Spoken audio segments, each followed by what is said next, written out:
Transformers, more than meets the eye. Autobots wage their battle to destroy the evil forces of the Decepticons.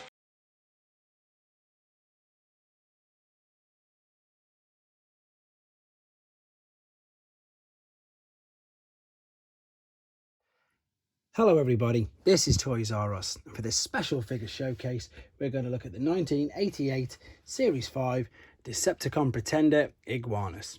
So what we're going to do with this video, we're going to split it into sort of two parts. We're going to have a look obviously at the shell and everything that you need to be aware of with regards to that. We'll have a look at the inner robot. We'll have a look at how he transforms into his alternate mode. We'll have a look at all the accessories that come with him.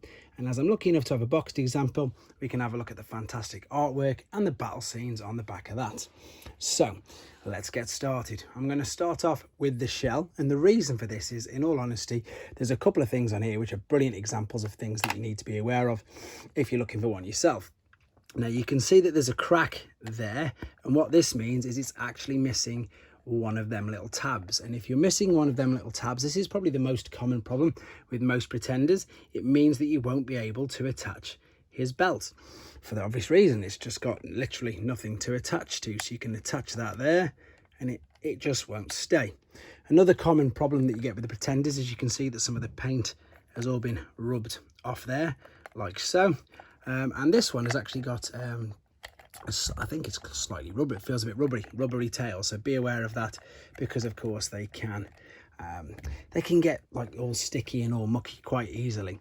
But this figure I really love. I think it's fantastic. Again, my whole attitude, my whole outlook on pretenders has changed anyway, but I really like this one. I never saw this one in the UK. It was one of the figures that just wasn't released. So him, Finback and Bugley were just not released in the UK at all anyway, but he looks really good. I like the way that the Decepticons, their alternate modes are always like monsters. I just think they look really, really good.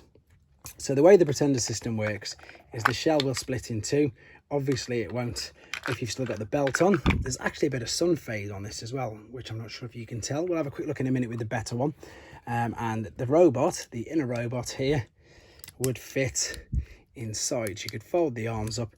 Now one of the main differences with this Pretender is the head is completely fused and fixed. You cannot move it at all. So in fact, let's just see. You can tell I've never done this before. Oh, there we go. So we're fitting the mini robot into the back of the shell, and there you go. So that is how the Pretender gimmick scheme works. I'm going to pull him back out quickly then, because I'm going to show you what I think, in honesty, is quite a cool transformation. I do really, really like it. So the robot itself, articulation wise, you can see it's actually got quite a bit. So we've got twisting at the shoulders. We've actually got knee joints in this little guy as well. These are mainly just for the transformation, but I suppose if you wanted to, you could tilt it slightly just to get sort of a different pose. So although it's got a bit more articulation than normal, the main thing, and I'm sure you can see straight away, which doesn't do this figure any favour, is this enormous hole that's on the front of his chest. And that's mainly due to when we're going to transform him in a second. So I'm just going to rest him there for 2 seconds just to show you his accessories. So we've got this gun, we've got the blaster here. It's also known as, it's just known as a hurricane blaster. And it's got 2 dowels on it. You've got your tiny little dowel there which can go in the Pretender robot, and we've got the larger dowel which can go in the shell. Might as well just show you that quickly.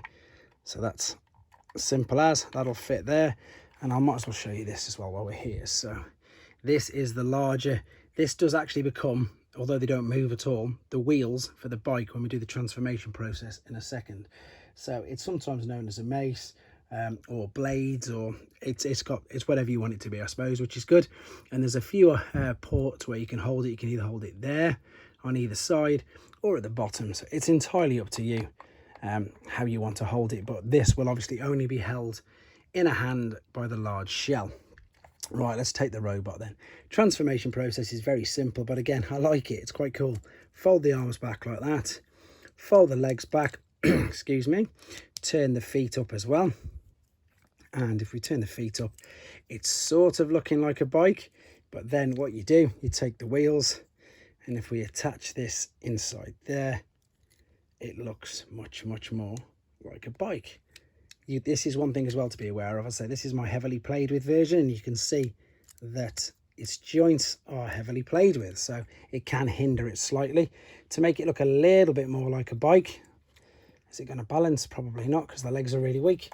We can take the gun and we can place it on the top like so. So there we go. That's a Cybertronian bike. You can put the wheels on the other way around, but it just doesn't look as good. So if I turn it around and show you that, it just looks totally odd. So you'll be able to tell straight away when you've done it. I'm going to now leave this in that particular mode for 2 seconds. So the accessories are, of course, we've got the gun at the top, we've got the large mace wheels, whatever you want to call it, and of course the belt.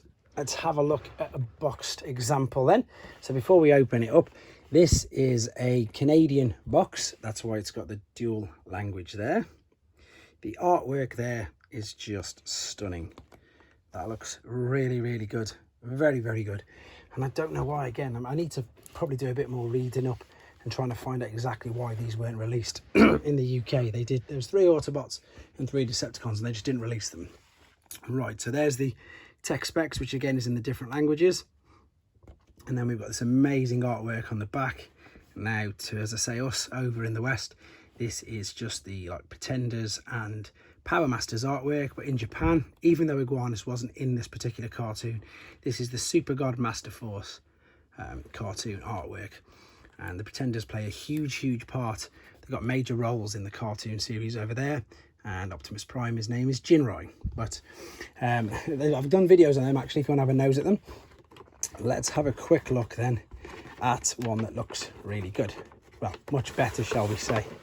So the thing that you're looking at for Pretenders as well is you've got the bubble on the front, and then you've also got what it all fits into. So sometimes it comes with missing either one of them. So it's always hard to get both of these.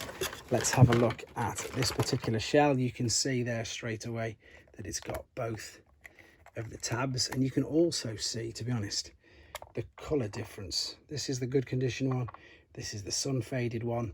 I don't know if I've mentioned, but if I did forget, the tail you can rotate as well, so that's good. Although that one is missing the sticker there. I think that's because they've put it on the inner bot there, and this has got much tighter joints, and there's no paint wear there at all either. There we go. So I'm going to quickly pack this away. So I think I've pretty much covered everything there that you need to be aware of if you are looking to get one for yourself. I'm going to swap these over, I think, just so I can demonstrate the ones on the shelves in the slightly better condition. I'm going to take this out of the way. Just a reminder, if anybody's new to this channel, or even if you've just got a query and you think, oh, I want to see a particular figure, if it's a Generation 1 figure and it's a Hasbro release, then I've got it up on one of these shelves. If you'd like to see it showcased, if you'd like to see it dedicated to a friend or a family, anything like that, just give me a shout, leave a comment, and I will gladly do that, no problem whatsoever. So let's just leave these how I'm going to display them. So there is the outer shell with the larger weapon. Here is the inner shell with the smaller weapon, and then I'm going to have fun, as I'm sure you can imagine, balancing the bike up.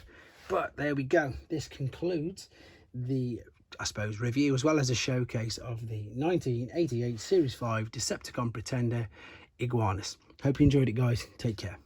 Thanks for watching. Like and comment, and don't forget to subscribe.